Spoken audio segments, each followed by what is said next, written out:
আসসালামু আলাইকুম। আজকে আমি আলোচনা করব data communication system. Data communication সিস্টেমটা কাকে বলে?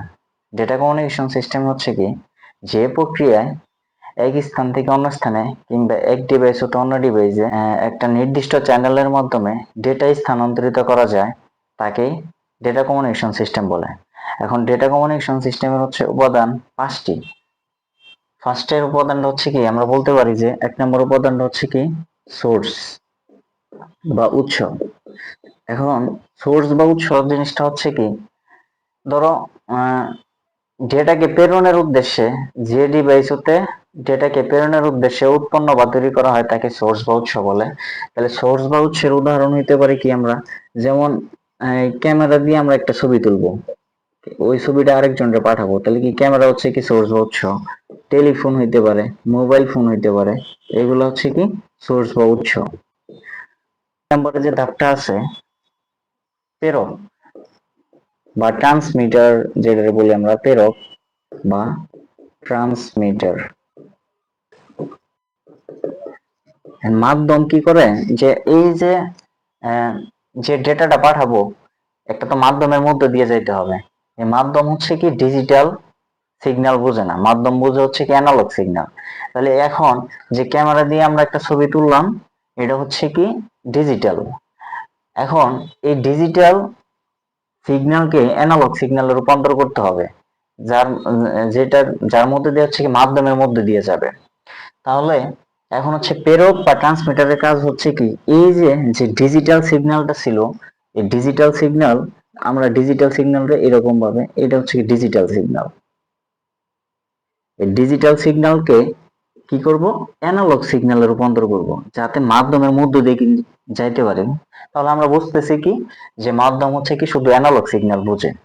তাহলে মাধ্যমের মধ্য দিয়ে যাওয়ার জন্য তাহলে এই ডিজিটাল সিগন্যালটা কি করতে হবে, অ্যানালগ সিগন্যালে রূপান্তর করতে হবে। এই যে যে কাজটা করব, এটা হচ্ছে কি প্রেরকের কাজ। প্রেরণযোগ্য ডেটাকে এনকোড করে মাধ্যমের উপযোগী করে তোলে, তাকে হচ্ছে কি প্রেরক বা ট্রান্সমিটার বলে। তাহলে যে ডিভাইস প্রেরণযোগ্য ডেটাকে এনকোড করে মাধ্যমের উপযোগী করে তোলে, তাকে প্রেরক বা ট্রান্সমিটার বলে।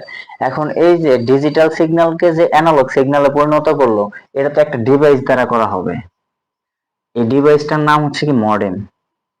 তাহলে প্রেরক বা ট্রান্সমিটার হচ্ছে কি হিসেবে কাজ করতে পারে কি মডেম অথবা কি রাউটার।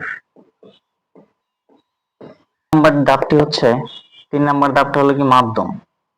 মাধ্যম বা এটারে বলতে পারি কি আমরা মিডিয়াম। তাহলে মাধ্যম বলতে কি বুঝি, তাহলে মাধ্যম হচ্ছে কি যার মধ্য দিয়ে ডেটা উৎস থেকে গন্তব্য পর্যন্ত পৌঁছায়, তাকে কি বলা হয়, মাধ্যম বলা হয়। কারণ মাধ্যমটা কি হইতে পারে, আহ, মাধ্যম তো দুই ধরনের হইতে পারে, একটা হচ্ছে কি তার বিহীন মাধ্যম, আর একটা হচ্ছে কি তার যুক্ত মাধ্যম।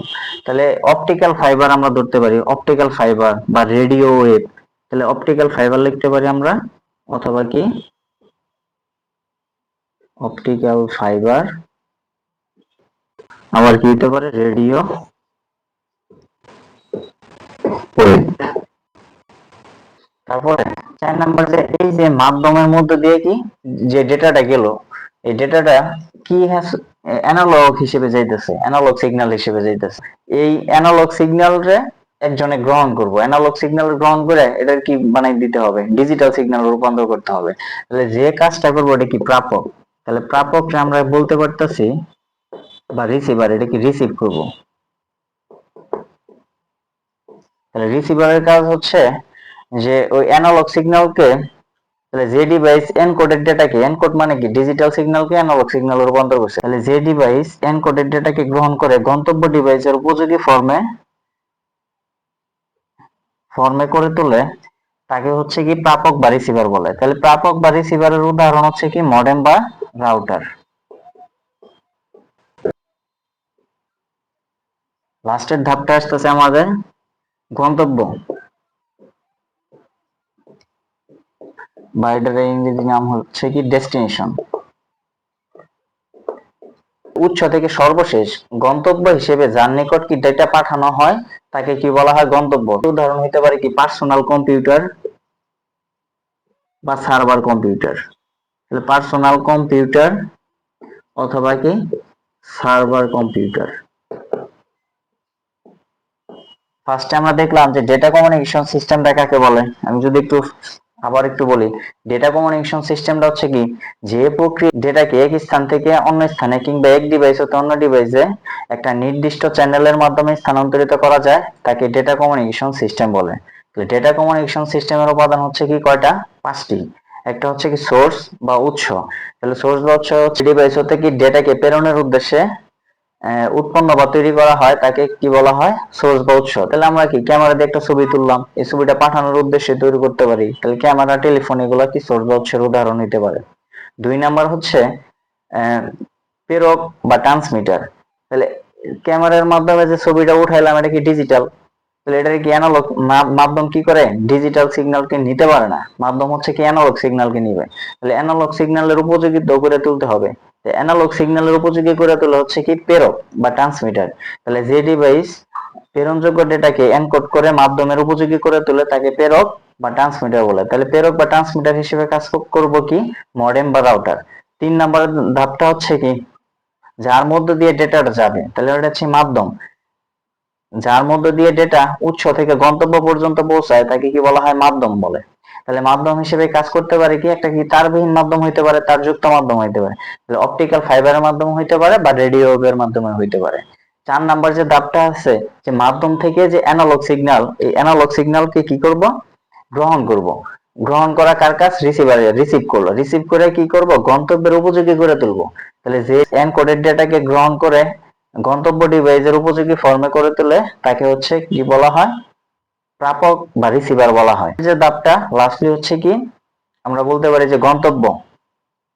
তাহলে উৎস থেকে যার নিকট ডেটা পাঠানো হয়, উৎস থেকে সর্বশেষ যার নিকট ডেটা পাঠানো হয় তাকে কি বলা হয়? গন্তব্য। তাহলে গন্তব্যের উদাহরণটা হইতে পারে পার্সোনাল কম্পিউটার বা সার্ভার কম্পিউটার। তাহলে ডেটা কমিউনিকেশন সিস্টেম তার 5টা উপাদান আমরা কি ভালোভাবে বুঝছি। এখন এই জায়গায় 2টা জিনিস আসতেছে। একটা হচ্ছে কি, দেখো যে প্রেরক কি কাজ করতেছে, যে ডিজিটাল সিগন্যালকে অ্যানালগ সিগন্যালে রূপান্তর করতেছে। তাহলে এইখানে আমরা বলতে পারতেছি যে ডিজিটাল সিগন্যালকে অ্যানালগ সিগন্যালে রূপান্তর করলে ডিজিটাল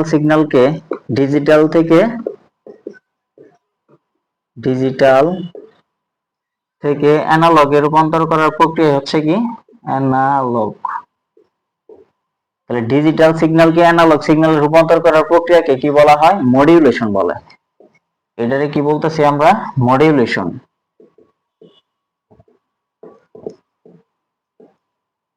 আর যে ডিভাইসে মডুলেশন প্রক্রিয়াটা সম্পন্ন করে, যে একটা ডিভাইস দ্বারাই তো এই মডুলেশন প্রক্রিয়াটা সম্পন্ন করা হয়, তাকে কি বলা হয়? মডিউলেটর।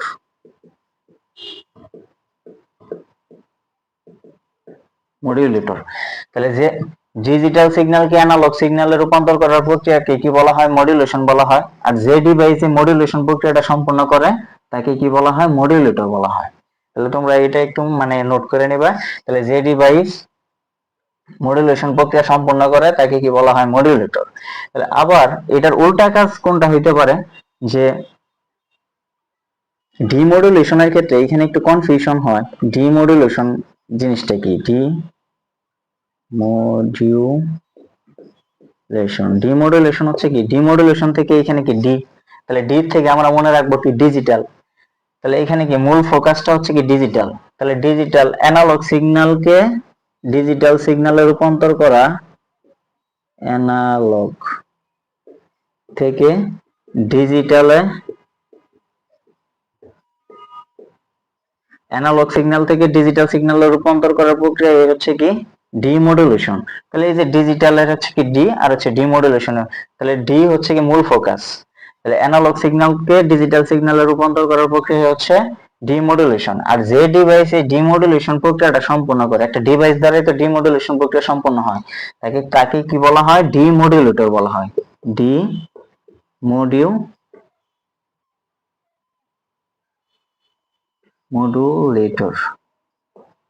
ডিমডুলেটর। তাহলে আমরা মডুলেশন, ডিমডুলেটর এই 4টা জিনিস কিন্তু আমরা বুঝলাম।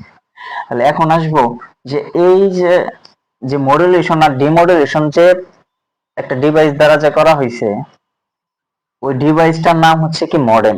ডিভাইসের সাহায্যে যে ডিভাইসের সাহায্যে